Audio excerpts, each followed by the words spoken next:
Live from Utah's Wasatch Front, the pulse of the Mountain West, where the issues that shape your life meet the truth that sets you free. Across Utah, across the Republic, and around the world, welcome. I'm Trent Christensen, and this is KMMU. KMMU and Main Street Media streamed live wherever you enjoy your streaming. We broadcast live on YouTube, Rumble, X, and on our website, kmmu.org. Now, please join our host, Dan Fillmore. This is Let's Talk Utah's Dan the Eagle.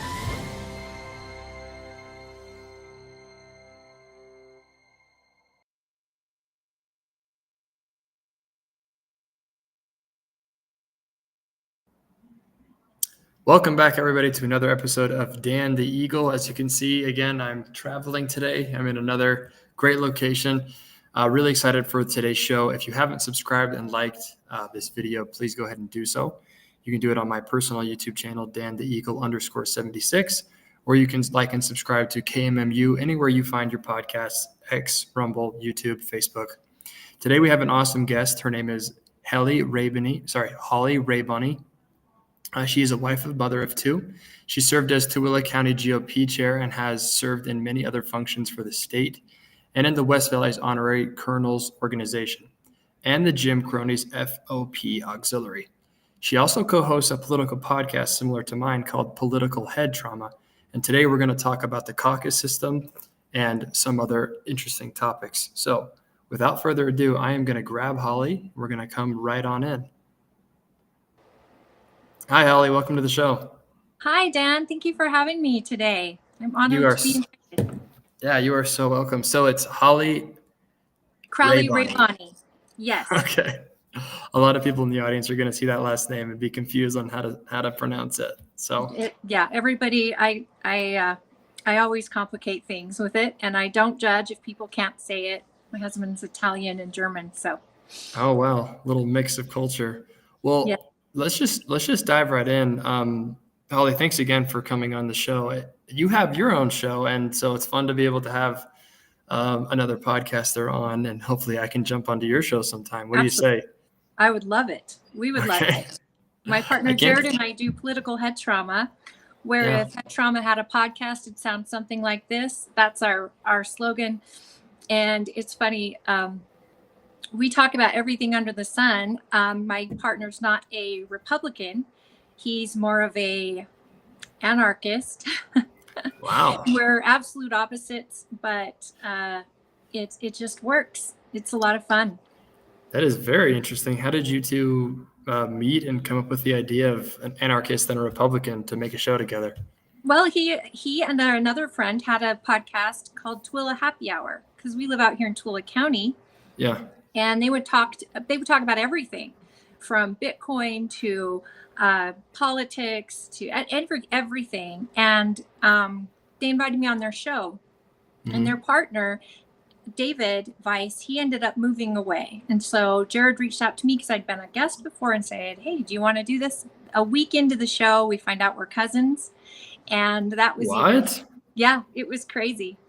And because of what I do for Tooele County, I'm the Republican Party chair out here. Mm-hmm. So I was already working with so many different candidates. I thought, hey, why don't you let me bring these candidates on as a number one goal is just to educate people. That's all we want is to educate the populace on who's running and why they're running and what their campaign's about. And then we started bringing on Democrats as well because our goal was information. To fill the public with information. Yeah, that's awesome. That's very, very, very cool. Thank you. I'd love to get on sometime. I can't say that I have the bona fides like you do, and I'm not cousins with either of you. So hopefully, hopefully you'll still treat me well. We'd love to have you. Absolutely. Okay. Well, cool. Everybody's been talking about the caucus. Everybody, and that's why we have you on here. Apparently, you're the caucus expert, from what people are telling me. So. Utah's a little bit of an interesting state because of the caucus system that we have here. So let's just kind of start with the basics. What is the caucus system in the state and how does it work? So you register for Republican, you got to be a registered Republican. I believe Democrats will allow anybody. I don't know. Don't quote me on what Democrats do. However, we both caucus. A caucus is a meeting that you have on a singular night where you and your neighbors, depending on what precinct you're in, because all of your county is divided into precincts. Mm-hmm. And that precinct is essentially a voting block. And it's just the people that live next door to you, across the street, down the street. And you all meet on this night, caucus night. And usually it's held in a school, in classrooms or whatever. And you check in, and when they check you in, they see that you're a registered Republican, show your ID, and you go in. Then it's about talking about the party's platform. That's the first thing. We do pledge and prayer in our party. Then we talk about the party platform. So we read through it all again, just to make sure everybody understands what the year's platform is, any additions that have been added. Under Trump, he kept the former party platform and just brought it into his administration as well. And then they've changed it up a bit over the last year. But as a group, we read it together. There is a precinct chair. That is the host of the meeting.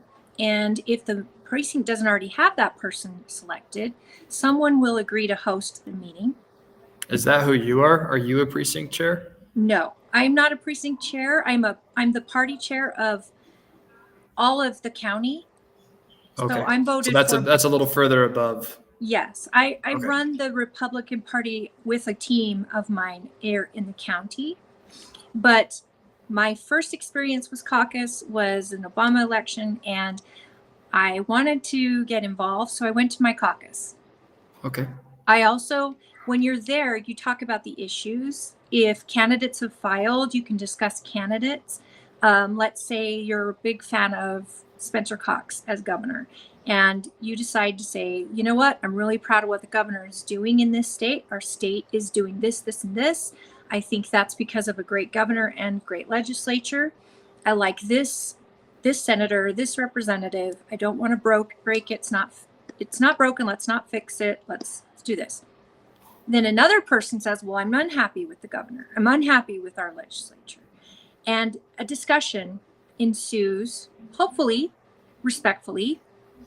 And then they open it up to allow somebody to be nominated to run for a state delegate position, the precinct chair position, county delegate position. The precinct chair's job is very, very important. That person is elected not only to run the caucus meeting, but they become a member of our governing body for the county party. So the vice chair and the precinct chair, you elect two people on caucus night that will represent you with party business. If we have bylaws, if we want to add something, take something, how we run our county Republican Party is all decided by the precinct chairs and vice chairs in the county. Okay, so the caucus is basically a smaller version of just like a regular, I guess, like a government system where you have It is. like you have each individual precincts, groups, districts, you could say. They all come together, they talk, they elect somebody who then goes and represents them when it comes to the convention. Is that the word that you guys use, or what's the word that is used? Where does the delegate go? Okay, so this is essentially, it is absolutely the definition of a republic. Right. Because what you're saying is accurate, totally. If you want to go, and let's say you want to get involved in politics, like really involved, where this next election, the midterms coming up, you want to be front and center. Now, usually during the midterms is when counties elect positions like sheriff, county council seats, your auditor, your assessor, things like that get elected. So if you want to focus on your county, you would run to be a county delegate. And if you want to focus on your state, which is your state senators, your state house, and of course, your district congressperson. So Celeste Malloy is our congresswoman. They run every 2 years. So it's like they're always campaigning. essentially. But you want to vote for people in the state, you would run as a state delegate. Both delegates end with a convention, ideally. If there's any special circumstance. So is there just two? So you have state and county. Those are the only two? Yes. Okay. So as a county delegate, my job is to, and as a party chair, my job is to get electeds or candidates who are running, to get them in front of county delegates as much as possible. So I'll use the sheriff office, for example. The sheriff is running for office.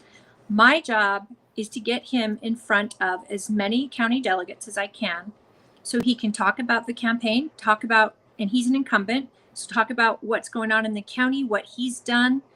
He's tied to the jail, so he'll go into the jail, the arrests, things like that. But he's sitting down in front of you. You're asking questions. I want to know, what is crime like in my neighborhood and what's being done about it, things like that. Sure. And if I can get my county delegates in front of a candidate 3 times, I feel like I'm winning. Now. So that's your job. Your job is to try to get the delegates in front of the candidates as much as possible. Okay. For the county. Yes. For everybody. So I'm like I try to act like the collaborator when it comes to getting candidates in front of people. Now, for a state candidate, I do the exact same thing. If I can get them to the county, I set up the meeting, call all the delegates to come, and they show up at these meetings. And I may have, some candidates will come in and don't even reach out to the party chair, which is sad, because that's literally our job, is to assist candidates. Because in a republic, when they get the opportunity to get in front of these folks that will make a vote at convention, they don't have to spend a lot of money. It's not about whoever has the most money. It's not about signatures at all. It's getting the trust and the vote from your state or your county delegate. It seems almost like what the United States used to do with the senators, where the legislatures would elect senators for the United States. And that all changed, I think, in 1913. But it seems like we still have a similar system here, where we have delegates who elect individuals, and then they can actually run for the larger office, which I think is an interesting system. Obviously, it's something.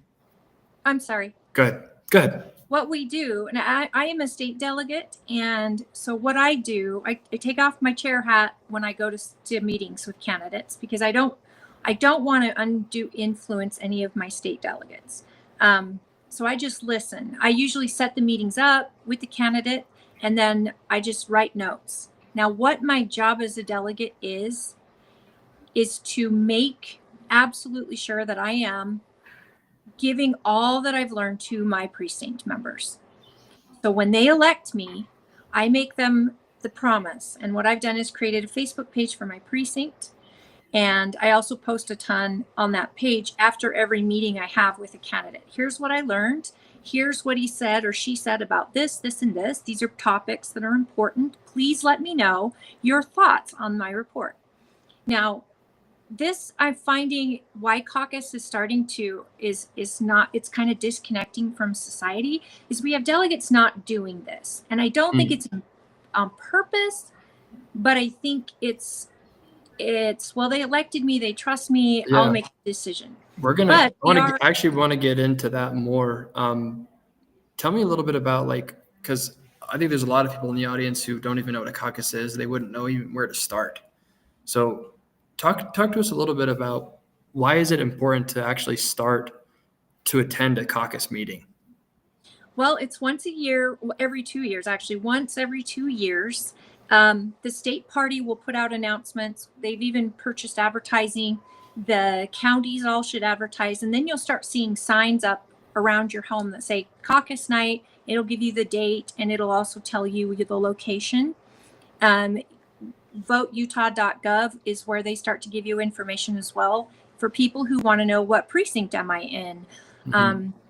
Where is my location? We try very hard to get all that data into the state as fast as possible. And UtahRepublicanParty.org believe, is our Utah GOP page website, and they will also have locations.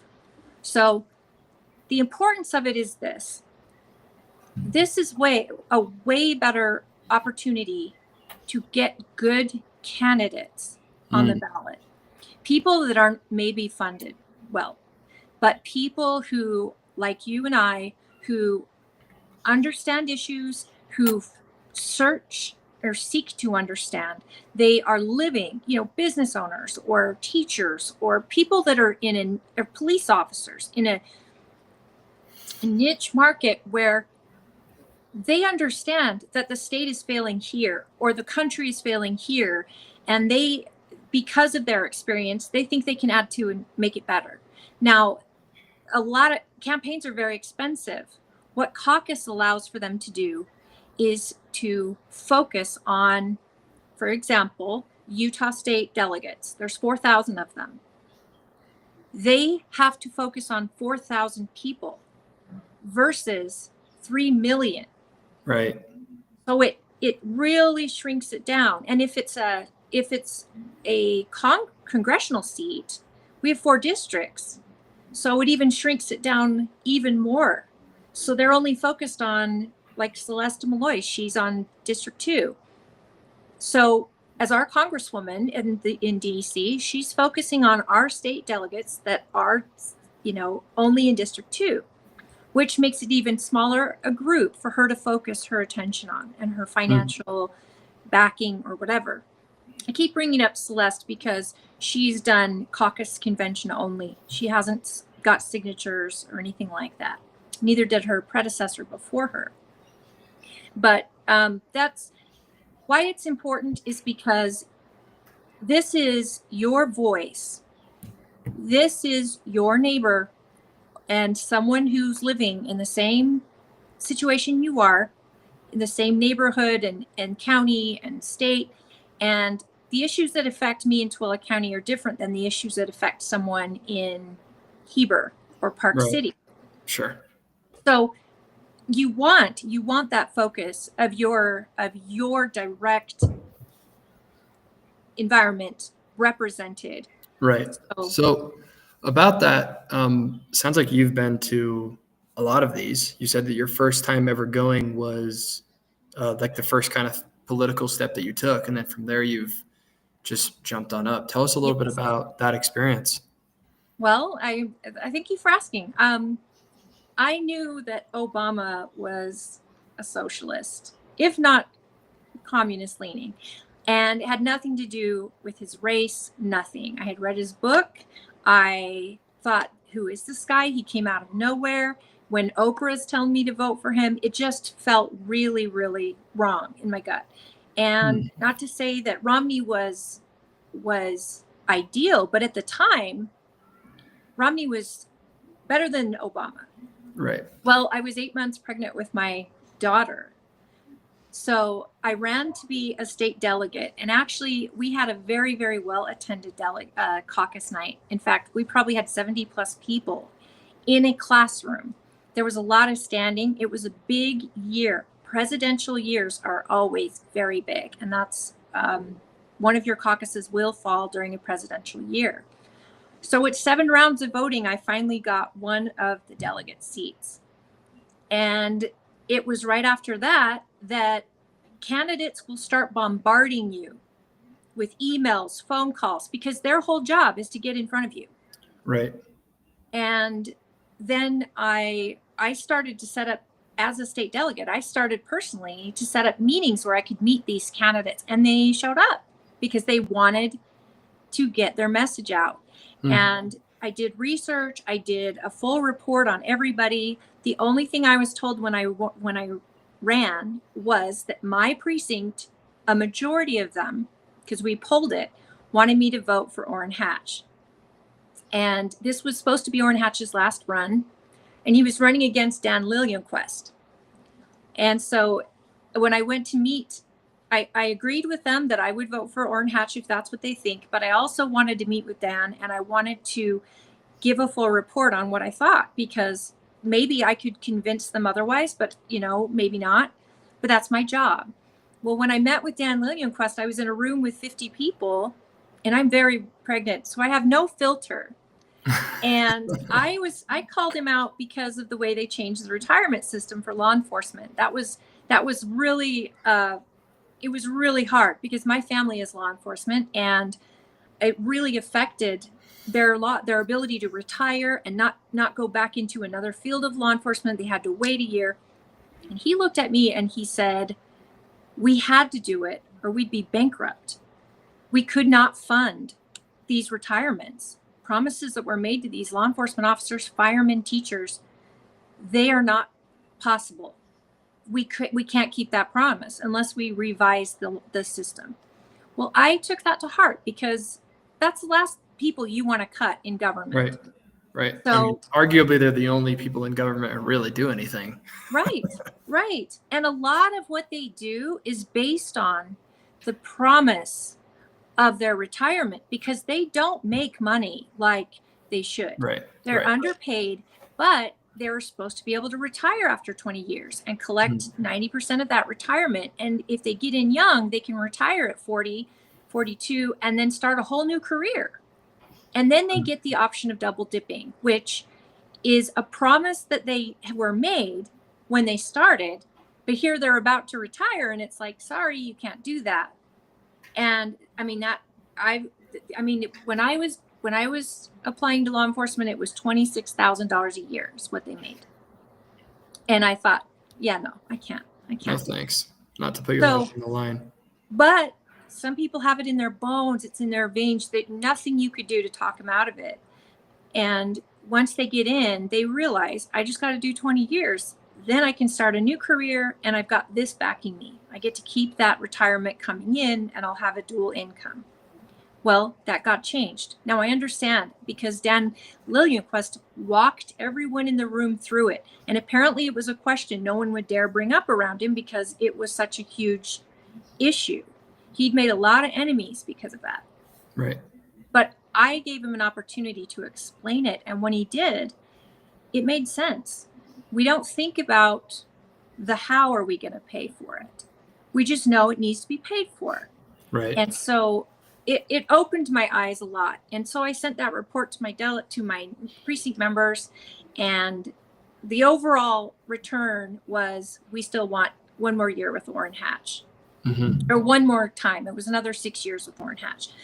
So I voted the way that my neighbors wanted. Now, I did that on all my offices, and a lot of the offices, people said, I trust you, go ahead and pick who our congressman's going to be. Go ahead and, I trust you. These are great reports. I don't know how you're choosing between them, things like that. But I found that not many people were responsive.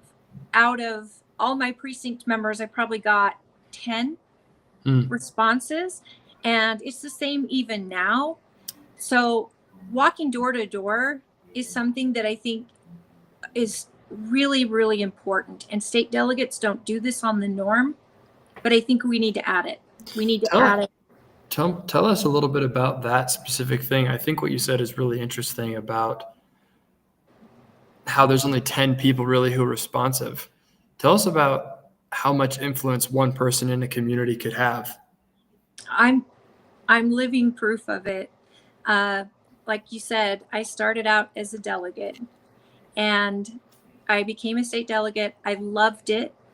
I loved the engagement that I had in meeting candidates, meeting other delegates, and getting to know the system that our government is run by. Now, a lot of people are turned off by politics, as I'm sure you know, in what you do, talking to people, but they just want to throw their hands up. Something in me, it ignites a passion in me because politics is a game.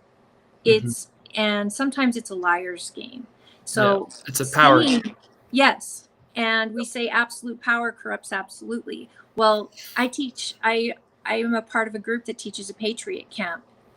And I'm trying to teach young people the very basics of civics, the Constitution, the Declaration, why these documents are so important in their daily lives, because politics is in everything. Whether we like it or not, it's in everything. And you can put your head in the sand and say, I don't mess with politics. But the truth is, those of us that engage have, especially locally, I mean, in your county, in your city, those of us that are so engaged there, our voice booms because so many others avoid it.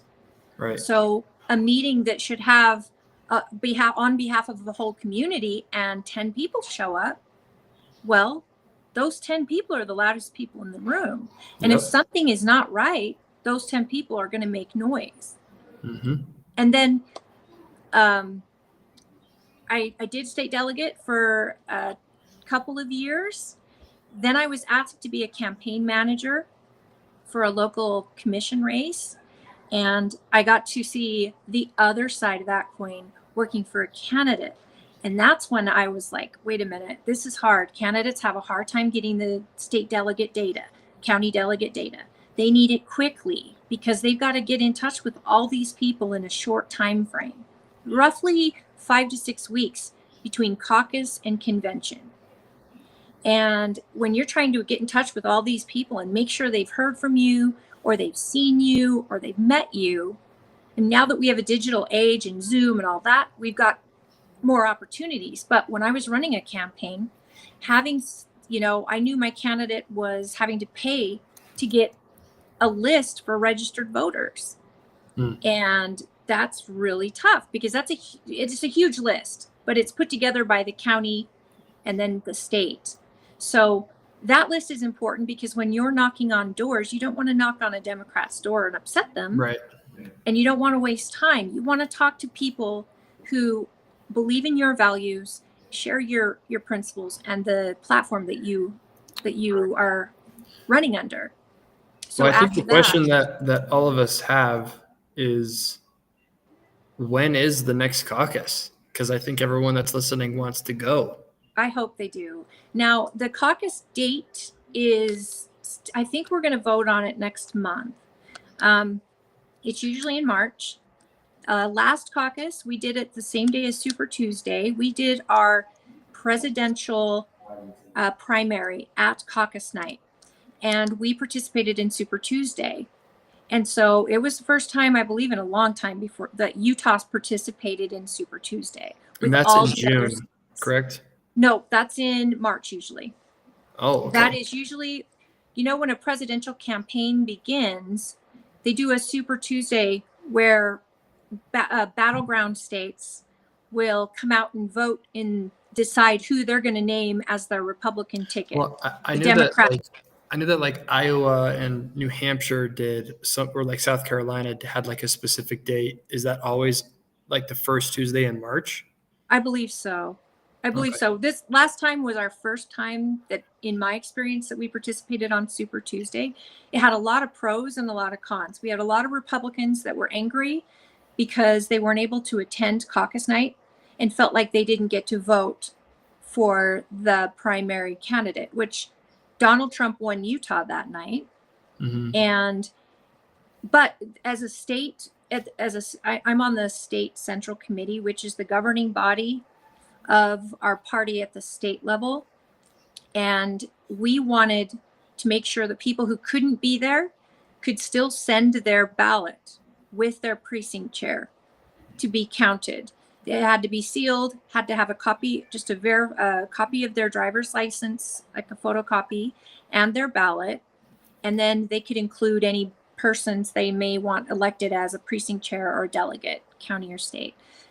We made that open. We advertised as much as we could around the county. I know the state advertised everywhere, but tuning into your show, my show, these type of shows, we want people engaged, politically engaged, because a person that takes a Tuesday night, usually you can start credentialing at 6. Caucus usually starts at 7, and it should last about an hour and a half, depending on how many are there. And the important thing is, it's one night in 2 years. And if you can get there and bring your kids, because it is essentially the best form of a republic that we have. Right. And it's not somebody in the community. This is somebody you know. This is your neighbor that lives 2 doors down, that you share this with them. It's a great experience to know their views, your views, and then together, how you both come together based on the platform of the party. Yeah. The platform is what bonds us. Yeah. Well, but there is no just to take a quick break really fast, just to tell people that if you want to call in and ask Holly any questions about Caucus, being a delegate, anything at all, or you can actually call right now. The number is 385-899-2134. Make sure you like and subscribe. I just wanted to get that out there because I think that if someone called in and wanted to ask you questions, it'd be great, because I think a lot of people are hearing this for the first time and are probably interested in getting involved. So you said that it's most likely going to be in March. So that's in almost a year out. So we still have plenty of time to get ready for it. There's plenty of time. And if you reach out to your local party, so whatever county you live in, usually you just type in that county and GOP. Ours is Tooele County Republican Party, or Tooele County GOP on Facebook. You reach out to them and you can get more information, or follow your local county on Facebook, follow them, and then you'll get pop-ups. And then I share all that information. So if you want to be Tooele County Republican Party on Facebook, Tooele is how you spell Tooele. You can just, I'll be posting constantly when the caucus is, and I can get you in touch with the state or with your county chair to make sure that you have the information you need. They're always looking for volunteers. We're always looking for people to host a meeting before the election, so that when the new chair is chosen, then they take it over. But we do caucus training nights. In my county, we're planning at least 3 this year. And we just want to teach people what exactly each position is. There's going to be plenty of opportunities before March of next year for people to get politically involved, right? Yes, absolutely. And so you got to go to your county website, put in that information, and then you can go to those specific meetings, right? Yeah, absolutely. Okay, perfect. And one thing I learned working for a campaign is I got to see the other side of the coin and the struggles a candidate has. And that I've had marketing in my background, and I realized that we need to do more. And that's where I was a state delegate again, and then I was in a county convention when our county sheriff nominated me to run for chair of the party, which I didn't know what that even meant. But I was honored to be nominated. I think few people in the audience know what that is too. So right. So I won by 1 vote that night. And wow. It was the transfer of power was very interesting. There was no booklet on how to be a party chair, how to run a caucus with thousands and thousands of people on one night, getting them all the information. How do I input all that data that same night? I had a team elected with me. I have a secretary, a vice chair, and a treasurer, as well as we have seats for members of the state central committee, which are the people who do the governing body of the party. All volunteers too, right? Yeah, the pay is terrible. But the first thing I did is realize I gotta get help. I need to reach out to people who, not just people who have done it before. I wanted people who were great at it. And that's good advice for anybody in anything you're ever going to do. You want to be a billionaire? Talk to a billionaire. Find out how they did it. And then you want to be a party chair? Talk to someone who's been that or is that, and find out why they were so good at it and what they did. Mm-hmm. And that's what I did. Chris Sloan was a previous party chair, a few chairs before me, and he was my mentor, walked me through it. I had an amazing secretary, someone that was so great with data. And the secretary's job is just that. It's creating lists, it's communication with delegates, it's communication with our central committee, which is our precinct chairs and vice chairs. Mm-hmm. And it's just, that's the hardest job, I think, besides the chair. And have my background of event planning. I mean, all of this you were a perfect fit. with things that I love. And when I did my first caucus, it's a whole lot of controlled chaos, and it's an overnight spent getting that data together, because I've got to get all the people elected as state delegate on a list from my county and send it to the state ASAP, because there are candidates just waiting for that list so they can start campaigning. That's the same with county candidates. And having ran a campaign, I understand how important not only the list is, but the accuracy and the communication options that are on that list. I think a lot of people in the audience might be a little scared now to attend caucus, because maybe the sheriff will grab them and make them I wasn't elected to something. I was nominated at convention, not at caucus. But as soon as you start, maybe that'll happen, right? You go to caucus, and then here in a couple of years, you're going to be where Holly is. Yeah. I mean, if you're crazy enough. Remember, the pay is terrible. But, the beauty of it for me is that I feel like I have a voice. I feel like I give my neighbors a voice. I have a seat at the table with my county electeds. I have a seat at the table with our state electeds. And it is so important that I can call a congresswoman or a representative, my representative, talk about an issue that is really important to me. And he takes that call, or she, our Tooele County representative. They both answer the phone. And it's so important for a republic form of government, because our voices are getting drowned out by the chaos of politics. Well, that was where I wanted to go next, actually. So that's a perfect transition.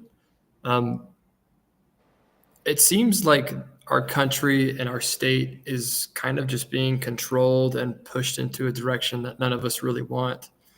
Whether that's through movies, through media, through popular culture. And I think a lot of people sit on the sideline, and it's not because they don't want to do anything. It's because they don't really know how to do anything. Yeah. Or they feel like it's not worth getting involved because maybe their life will be ruined. Like, I know you definitely know people who the left has attacked.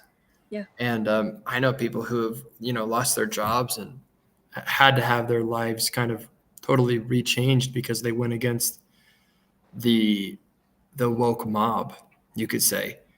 And so would you say that caucus is a really good first start? Do you think that people should be doing something else? Do you think people should be doing both? What's your advice to people on how they can change the trajectory of the state and of the country? I think most meetings that are done by your local government, usually they're online or Zoom if you can't be there in person.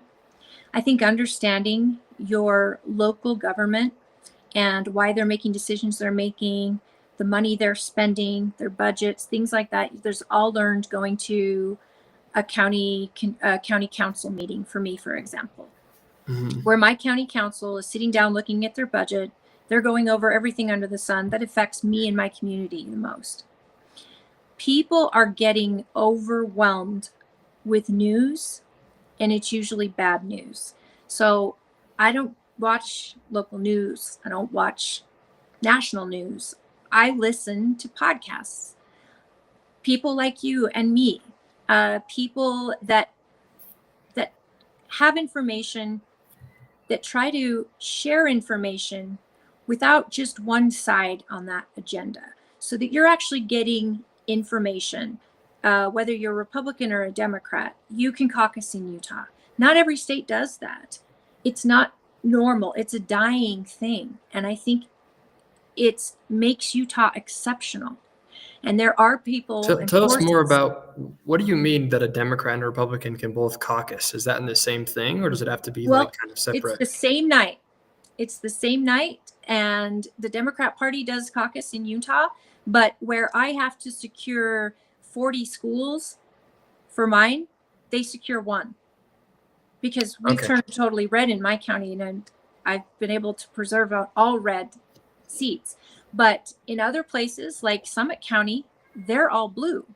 Sure. So the Democrats do caucus. They do pick people to go to convention. And this is where I probably need to finish on that line. Once you became a state delegate and you've met with these candidates, so now as a state delegate, let's just use the last election, I would have met with Governor Caucus and Deidre Henderson. I would have met with Phil Lyman and, his running mate. I would have met with the AG, candidates. So all the attorney general candidates, the treasurer Marlo Oaks and Tina Cannon, auditor. So I would have had these personal meetings with all the candidates. And then my job, report back to my precinct, let them know how I plan to vote at convention. And then I get their input if they have any. And then I go to convention to choose my candidate. Very few delegates will go to convention not knowing who they're voting for. Sure. Hopefully they have talked to their neighbors and they know who their neighbors want and they've done all the research and they know who the person is. We go to convention, we vote. That candidate, if they win at convention with a substantial majority, that candidate gets put on the ballot for the primary. In most circumstances. Oh, no, they do. If they get the majority, they go to the primary ballot. We always take someone out of convention. Well, I was gonna say, I guess you might be getting to this, but Phil Lyman did really well in convention. Yes, and he was on the primary ballot against Governor Caucus. Now, maybe people don't know what I mean. The primary is only where registered Republicans can vote to choose their final boss for the general election. Well, wasn't that Phil Lyman then? And that's Nope. kind of like the whole idea that people are upset about because technically Spencer Cox bypassed that by doing the signatures. Is that not correct? Yes. Spencer Cox went with the SB 54 signature route. Now, a lot of candidates do both, including Phil Lyman. When he was on my show, he was our second guest ever, and I adore Phil. I adore him. But during my show, I said, Phil, did you register to get signatures? You're not going convention only. And I gave him a hard time about it. But I don't blame him because a lot of candidates do that because they want to be on the ballot. SB 54 is a sandbox we all have to play in this state. For those that don't know, SB 54 opened another route. There was a time 10 years ago or so where 2014, I believe, it was put on there was a organization called Count My Vote, which is the most genius marketing I've ever heard because of course everyone wants their vote counted. They spanned all through the state and got a petition and they had an overwhelming number of signatures. They wanted to end the caucus convention system and just go majority, like regular primaries, jungle primaries, if you will, is where it was headed, where the top people, the top votes get to be on the ballot. It wasn't necessarily just party. Now, I hated it. And as a member of the state central committee in this state, we tried to vote it down. We fought it. We fought it through the courts, all the way to the Supreme Court. Explain a little bit more to the audience why that's a bad idea. Like why is caucus a better solution than just a direct vote? What's wrong with that? Well, to be honest, I think we got to a compromise, but caucus allows anybody, regardless of money or popularity or fame, they get to campaign. I'm only going to use the state for now. They get to campaign to 4,000 people instead of 3 million, like I said. So they don't need tons of money. They're literally campaigning to a small group of people in this state so they can win at convention and get on the primary ballot. Now, the signature route is what I mean when I refer to SB 54. Sure. SB 54 is the Senate Bill 54 that allows candidates to obtain signatures.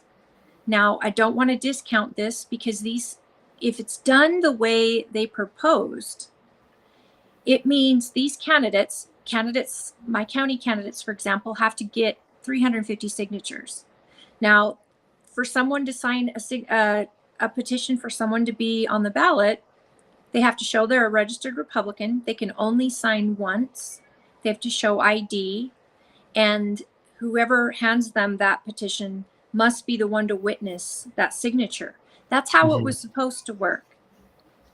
I don't discount the 350 people that said, hey, this is my candidate. I want this person on the ballot. When you get up to a place like governor, it's thousands, because they're taking a percentage of registered Republicans in the state. So I believe the governor's was at least 28,000, probably more. Dwayne's probably shaking his head like, Holly. But then it became, well, we can't get all those signatures ourselves. We're going to hire a company to go gather those signatures for us. And what you found was multiple people signing multiple ballots or petitions, which knocks the signature out. You can only have one as an individual citizen. You're only allowed to have your name on one. Money became a number one driving force. Why bother with 4,000 when I can spend money to go gather signatures and I'm guaranteed on the primary ballot? Now, it doesn't guarantee you at the general in November, but it does get you on the primary ballot. When SB 54 first came out, we were directed as party chairs, because we were in a legal battle, to offer advice to our candidates to do both. Do both, get you on the ballot, but we need you at convention. I want you in front of our delegates. If you just do one, do convention. Caucus convention. So just for the audience, just so that we have this all clear, Caucus was a lot more individual. You got to interact with people. Money wasn't so much a factor with that. Whereas when you do the signature gathering, it's a lot more of pay to play. If you've got a lot of money, you don't really need to go out and talk to 4,000 people yourself or make the pitch for yourself. You can just go out there, pay a bunch of kids to go knock on doors. You get the signatures and then you're on. So it's like one is a lot more intimate and kind of harder work for the candidate, whereas the other one's a lot easier if you have a lot of money. Is that, absolutely, would you say that's a fair description of the system? Absolutely. And, you pay someone $9 per signature and you need 28,000. Companies just started popping up all over. Well, it was a couple of years problem. ago, I got offered one of those positions. Like, my buddy knew that I was into politics and he said, hey, I've got this guy. I think it was Walton. Is that his last name? I can't remember what it was, but he paid us something like $10 a signature that was verified or something like that. And he got us all out and, gave us areas, and we just went around and just signed people up. I didn't really know what was going on, because I wasn't. Oh, he was a great candidate, I have to say. And he did have money, and he was able to start advertisements and YouTube. And, first time candidates for the party, a lot of them don't understand how the best way to get through. I mean, they need to utilize their party chairs. And when I met with him, I was like, we could so easily get you in front of these delegates and get you on that way through convention. If you just go and talk to these delegates, you're putting so much money to advertise to the whole state when your focus should be on these people, get through convention. I don't mean just him, but even Phil Lyman was thinking, I need to play in this state sandbox that they're throwing at us. I need to. Now, I don't believe he turned in any signatures. I think he changed his mind on that later on. But candidates have to know that when you're going up against Goliath, like a sitting incumbent, whatever the job is, the chances of that incumbent being unseated are very low. Right. And the point I was making about Jason wasn't to say anything bad about him. I think he's a great guy as well. It was just the idea that you can just pay a lot of money and you can kind of get it instead of having to do it the traditional way, which I think is a much more intimate, better way.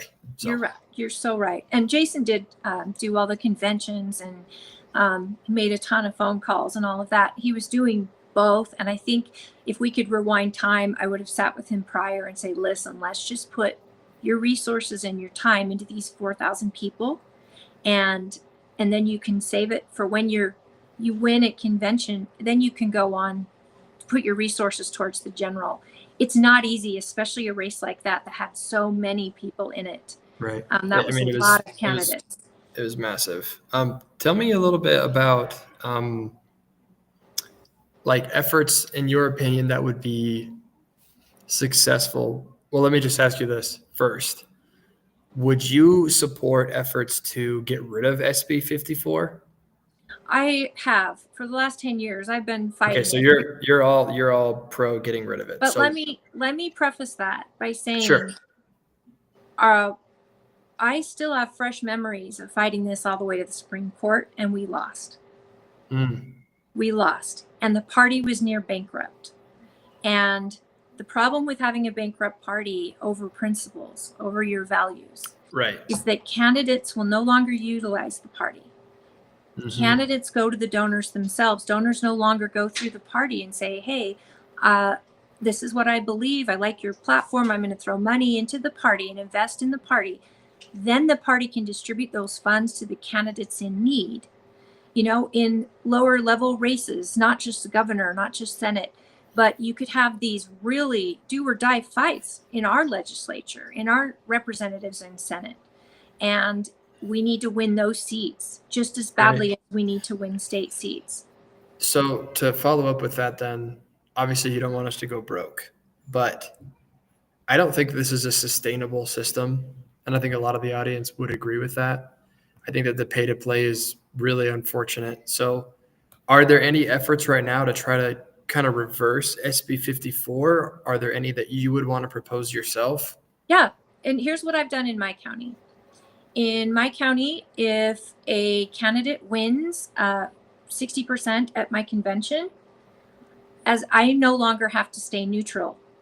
Because normally county leadership and state leadership, we have to stay neutral until the delegates give us our winner. And if we don't have a direct winner, then we have to stay neutral all the way through the primary, and then we can put up the primary winner for the general. So what I did in my county with the help of my central committee is we put in a bylaw that says if my county candidate wins, obviously at convention I'll use my sheriff race. The sheriff won 78.9% of the delegates at convention. And yet my hands were tied. Even though my delegates chose him overwhelmingly, I was still bound by neutrality because the other candidate had an R next to his name and he'd gotten signatures. So he also got to be on the primary ballot. So I changed it. So if we get a convention winner, then my neutrality is no longer. Our county party can endorse publicly, fund, have events for our convention winner. Interesting. That was a way for me to. Are you the only county that does that? I don't know, because county chairs all do things differently. And again, we don't do it on our own. We can propose it. It's our central committee that decides, which is our precinct chairs and vice chairs. They make up our governing body. So I could propose it. Now, luckily, I got it passed without any problem, because what was happening is our delegates' vote was moot. Here, they gave us their choice, and we still had to act like, oh no, great job, delegates. We're still doing the same thing till the primary. So that was one thing that we've done to combat SB 54. The other thing is, this has been put out by our legislators in the state. Our legislators have ran a bill to end SB 54. It never gets past the Senate. Right. That is the only way, in my opinion, you're ever going to stop it. Our state senators run a bill. Is the argument from the Senate side, is it that we've already tried and the Supreme Court said no? What's their argument for not doing it? Well, the Supreme Court only ruled on the law, based on the law being unconstitutional, that we're a private entity. We should get to choose our candidates. There's a couple of things there. The state senators have said, when I've talked to them about this, one, you have a lot of people in this state don't want to go to caucus, but they want their voice and their vote counted. And they think that it's unfair for delegates to choose who their candidate is. I mean, that's the simple part. They want to be able to sign something that says, I choose this person, and that person gets on the ballot. That's the Why do you first. think no one wants to jump in and get involved? Where's the lack of motivation? Because I'm hearing about this and I'm like, yeah, I want to jump in. Why aren't people getting involved? I think politics is messy. I think over the last 2 decades, it's just, I mean, it's stranger than fiction, if we're being honest. I mean, Trump was, no way was Trump going to get elected. When he walked down that elevator or rode the escalator, Yeah. how many people said, oh, yeah, that's the next president of the United States? Right. Everyone Very was few. making it a joke. Right. And he bombarded the system. Mike Lee messed up our Utah system. I think Mike Lee's the reason SB 54 probably was decided, because Really? Mike Lee took out an incumbent through convention, and he took out Rob Bishop by getting the majority from our state delegates, and it was a shock to outsiders, but the convention chose Mike Lee. Right. And an incumbent was taken out. Now, Count My Vote popped up around then, and they thought this was never again. And Mike Lee did only caucus convention for his first 2 terms. His 3rd term, he did signatures and convention. Now, again, he's been a huge advocate for the caucus convention. He sat into our state central committee and said, you guys, we need to run a bill through the Senate. If the Senate doesn't change this law or create a new one that addresses this, as a party, you guys could do your own elections. But if you don't do it right, our party would be responsible to pay for those elections. Right now, the state recognizes us as a political party. Holly, just so you know, your connection is kind of jumping in and out. You might want to repeat what you just said. It was like kind of jumping all over the place. How am I now? Can you hear me good? Hopefully you're better. We'll see. Yeah, I can hear you okay right now. I was just saying that we are considered a political party, and the state pays for our elections, our primaries. And for the Democrats too. Sure. If we decided to go rogue from the state and their election laws, we would have to fund our own elections. Now, if you're fighting court cases or you're deciding who's Republican and who's not, that is a dangerous game. The way I am, I'm very conservative. I always have been. I always put freedom first, and I always ask, how are we going to pay for it? And it's something that is just, I believe that freedom should always come first. I don't like overreach from the government. I don't like big brother sin taxes and overwhelming money spent on education without a return on my investment.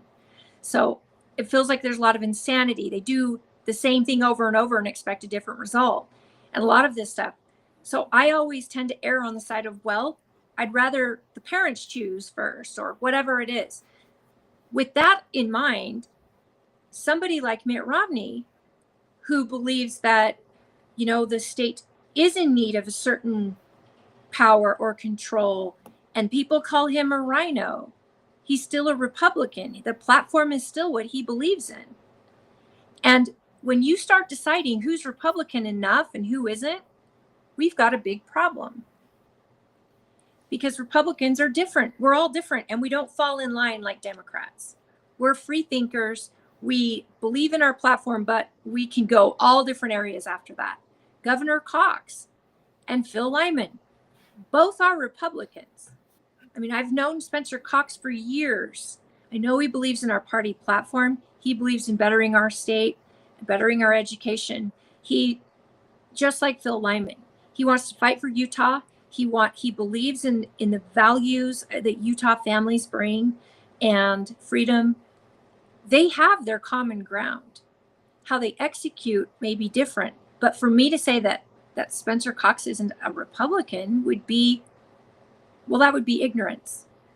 And I see this stuff on Facebook where people are deciding who's a rhino and who's not. And that isn't going to unite us at all. We have to have our senators change this bill if we ever want it to go away. Mm-hmm. But they need a compromise. Well, hopefully they can. And SB 54 was a compromise. Count My Vote had the votes. They had the petition. They had the signatures. They could have completely eliminated a caucus convention. They compromised for a dual path option for candidates to get on the ballot. And that was their compromise. And that's what we got. So I worry if we fight it more, if they decide to create a Count My Vote marketing campaign again, and this time take it all the way to our legislature, we may lose it altogether. I don't want to do that. I fear that is risk for happening. People got awakened in the last election. I saw people in my county in line for 2+ hours waiting to vote in person for our president. And the passion was awakened and people got fed up, and we got to see a mandate. And I'm afraid people are going to go back to sleep and not stay engaged. And we're going to tolerate stuff from even our president that we wouldn't tolerate, because we're getting complacent again in what's happening in politics, and we need to just stay on top of it. I totally agree. I think from what you said, people should definitely go to their county websites and try to figure out how they can get involved. Yours is obviously Tooele, but Salt Lake County, Utah County, Davis County, Weber County, these are the big counties, and people need to be attending these meetings. They need to be part of their caucus and part of their delegates and talking to these people, because that's really how the rubber meets the road. And I think that the fact that only 10 people go to these meetings, in some cases, you can be an extremely effective messenger, and you can really change things if you just decide to. It's so true. I mean, we had a state board of education race in our county last time around, and so many people were going to the meetings. It was so beautiful to watch, and two very different candidates. And so many people get very passionate about education. And if they got that passionate about, I don't know, property tax, we might see changes, because you can't have education in the state without property tax. And the fact that those two are combined irritates me, because this is America. We should be able to own our property and not lose it. You buy a house and they tell you it's worth this much, and yet you're paying taxes on that much. And then they're telling you that money 75% goes to the board or to your education in your county. And they're taking a huge chunk of your property tax. They're building schools that are already too small when they open, or they're enormous with these gorgeous pavilions and all this other stuff and a beautiful football field, but their graduation rates suck, or their kids don't know how to read or write on an 8th grade level, let alone graduation level. Yeah. Education, that's a whole nother and can of property worms. taxes don't ever go down. And education is so important. But these races and these meetings, when I invite people, I invite the public, but I need the delegates there for sure, engaging and talking about education with this person who wants that job, and talking about their experiences, and then talking about the funding. You're dealing with how much money and where does that money go? Now, this is like your local education races, not the state races, but just talking to your legislature and talking to your county council or commissioners. These people are deciding where your tax dollars go. Right. And you can meet them, and they're probably your neighbors. You'll run into them at the local Walmart. I completely agree. If anyone wants to call in, we're going to be wrapping up here in a second. If anyone wants to call in, the number again is 385-899-2134. You can talk to me. You can ask Holly any question that you want. We appreciate everybody who's been listening in. We encourage you to subscribe to our YouTube channel, Dan the Eagle, on your favorite platform, X, Rumble, or on YouTube, whatever those might be. Well, just to end it out, Holly, what is your final message to people who are listening to this who are in Utah? Stay engaged and don't be overwhelmed by the press telling you what to be mad at, telling you who to hate. I think if you take a step back, I'm a person of faith. It's in my everyday life. That gut feeling is so strong that just paying attention, what news is important, what news will affect your daily life. Most of what's happening in the federal government won't necessarily affect you. Know what's happening on the local level. You have far more impact on your own life by how engaged you are with local politics. And I mean, right, if you have an HOA, start there. If you have a local community council, start there, and then branch out to your county government and, city, as small as HOA to city to county to state, and make sure that you are being a voice, because they have to listen when you're there. Yep. And just showing up there. Anywhere. Yeah, just showing up to those meetings does far more than you may realize. And keep your cool. At the end of the day, these are your neighbors, and keep your cool, but at the same time, just stand with boldness. Know what works for you and your family, what works for your kids, what works for and falls in line with the Constitution that is yours and meant to make you in charge of your government. It's not the other way around. And they need to be reminded of that sometimes. Amen. That's a great place to stop. Well, Holly, I really appreciate you coming on. You're an amazing person, and obviously you're super involved in this, so we really appreciate. I'm sure everyone in the audience really appreciates what you're doing and for the wisdom that you brought. So come on back sometime. Hopefully we can talk more. I'd love to give my 2 cents on a couple of things in the state, but make sure that you do what Holly said. Get involved. I completely agree. So. Dan, you are so nice, and I'm so grateful to be invited, and I have to thank Dwayne for thinking of me too. I love working with KMMU, and I hope that you guys will not only but hit the notification button on his podcast, so that when he goes live, you get that notification, and leave a comment. Let's get the algorithm going and excited. I'm going to share this on my show, Political Head Trauma. I'll share this podcast on my page, and follow KMMU. They're so great at getting people like us this opportunity to dive into truth. At the end of the day, that's what we should be seeking, is truth. And, if you can put your biases aside and look at something in black and white, and just how it affects your life and what it means to you, and try to see into the future, what could go wrong, pros, cons.